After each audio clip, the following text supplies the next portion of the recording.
Bismillahirrahmanirrahim. Assalamualaikum warahmatullahi wabarakatuh. Baiklah anak soleh, pada kesempatan kali ini izinkan Abi menyampaikan materi PPKN Pendidikan Pancasila dan Kewarganegaraan materi yang selanjutnya. Bagaimana kabar anak soleh? Semoga senantiasa dalam lindungan Allah Subhanahu wa Ta'ala. Tujuan pembelajaran pada pertemuan kali ini ialah setelah melakukan pembelajaran diharapkan anak soleh mampu. Yang pertama, mengidentifikasi peran yang ada di sekolah. Yang kedua, menjelaskan tugas diskusi dalam kelompok. Materi pertama yang kita bahas ialah peran di sekolah. Yang kedua, tugas warga sekolah. Yang ketiga, peran dalam kelompok. Dan yang keempat, nanti ada pembahasan soal. Jadi 4 poin ini yang nanti akan Abi dan kalian sama-sama bahas. Nah, ada riwayat Bukhari yang sahih di mana siapa yang beriman kepada Allah dan hari kiamat maka ia harus berkata yang baik-baik atau diam. Ya. Jadi anak soleh jika beriman kepada Allah maka harus berkata yang baik-baik atau diam, ya. Selanjutnya materi yang pertama, peran di sekolah. Peran di sekolah. Ada berbagai peran yang dapat kita temui di sekolah. Selain peran sebagai siswa dan guru, ada juga peran sebagai kepala sekolah. Selain itu, ada juga yang berperan petugas perpustakaan, penjaga sekolah, petugas kebersihan, dan sebagainya. Ya, yang ada di sekolah, ya, kepala sekolah, guru, murid, ya, dan lain sebagainya. Oke, selanjutnya anak soleh, setiap peran memiliki tugas dan kewajiban masing-masing. Semua peran tersebut sebaiknya dijalankan dengan baik dan sungguh-sungguh. Perbedaan peran di sekolah saling melengkapi. Dengan demikian, kegiatan belajar dan mengajar di sekolah dapat berjalan lancar.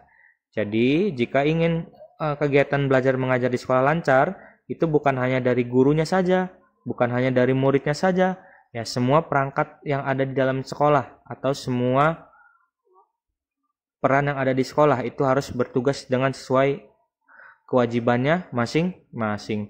Jadi, apabila sudah sesuai dengan kewajibannya masing-masing dan berusaha maksimal, maka kegiatan belajar dan mengajar di sekolah akan berjalan dengan lancar. Selanjutnya, pokok bahasan yang kedua, tugas warga di sekolah. Tugas warga di sekolah. Yang pertama ada kepala sekolah. Kepala sekolah tugasnya ialah memimpin dan mengawasi semua kegiatan di sekolah. Selanjutnya ada guru, mengajar dan mendidik siswa.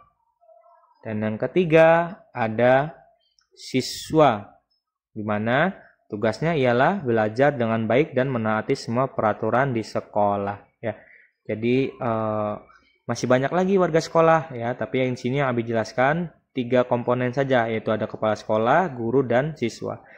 Anak soleh sebagai siswa harus belajar dengan baik dan menaati semua peraturan yang ada di sekolah.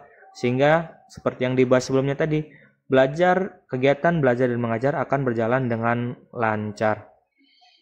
Materi selanjutnya, pokok bahasan yang ketiga,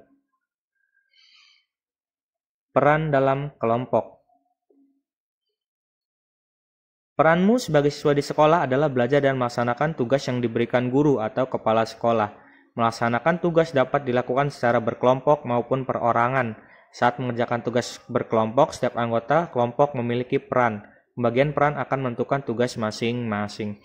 Jadi, tugas siswa itu tadi belajar dan melaksanakan tugas. Nah, tugas itu ada yang individu dan berkelompok. Jika individu, ya dikerjakan secara individu, sesuai dengan kemampuan yang anak soleh miliki. Jika berkelompok, ya sesuai dengan tugas yang dibagi dalam kelompok. Misal ada yang mencatat, ada yang menulis, ada yang mempresentasikan. Nah, itu ada tugasnya masing-masing. Jadi setiap tugas yang diberikan harus tanggung jawab. Pembagian peran harus dilakukan dengan adil. Tugas kelompok akan berjalan lancar jika semua peran melaksanakan tugas dengan baik. Pembagian peran dalam kelompok juga membuat kegiatan menjadi lebih cepat selesai, ya. Jadi, bila tugas kelompok itu ada pembagian peran. Nah, pembagian peran juga harus secara adil. Jangan misalkan anak soleh ada yang menjadi ketua, tapi maunya tugasnya hanya menyuruh-nyuruh saja, tidak membantu rekannya. Itu tidak boleh juga. Nah, pembagian peran itu harus dilakukan dengan adil. Jadi tugasnya jelas, masing-masing tugasnya apa itu harus jelas. Sehingga nanti dapat berjalan dengan lancar kegiatan yang dilakukan. Selanjutnya ialah pembahasan soal.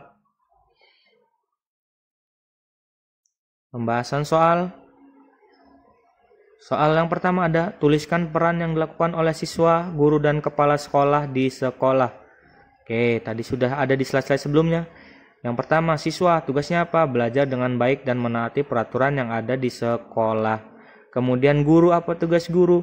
Mengajar dan mendidik siswa. Selanjutnya, kepala sekolah apa tugasnya? Memimpin dan mengawasi semua kegiatan di sekolah, ya. Jadi, tiap siswa, guru, dan kepala sekolah itu ada tugasnya masing-masing. Jadi, harus saling amanah terhadap tugasnya sehingga nanti pembelajaran bisa berjalan dengan lancar. Soal nomor 2, di kelasmu guru memberi tugas kelompok untuk mempersiapkan sebuah pameran karya seni. Tuliskan pembagian peran dan tugas masing-masing peran tersebut, ya. Jadi di dalam kelas nih ada tugas dari Abi atau Uminya untuk mempersiapkan sebuah pameran karya seni, ya.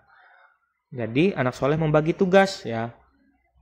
Nah, ada yang menjadi ketua kelompok, tugasnya apa? Memimpin dan mengatur jalannya diskusi kelompok. Yang kedua, ada yang menjadi notulen, mencatat hasil diskusi. Dan yang ketiga, ada yang sebagai siswa nanti apa? Mempresentasikan hasil karya pada saat pameran, ya. Dan masih banyak lagi contoh lainnya. Ini contoh yang Abi berikan. Jadi kalau misalkan nanti di dalam kegiatan itu ada yang penerima tamu, ya nggak apa-apa, tapi tugasnya harus sesuai. Jazakallah khair, itu saja penjelasan dari Abi. Semoga anak soleh paham. Sampai bertemu di pertemuan selanjutnya. Semoga anak soleh selalu dalam lindungan Allah. Assalamualaikum warahmatullahi wabarakatuh.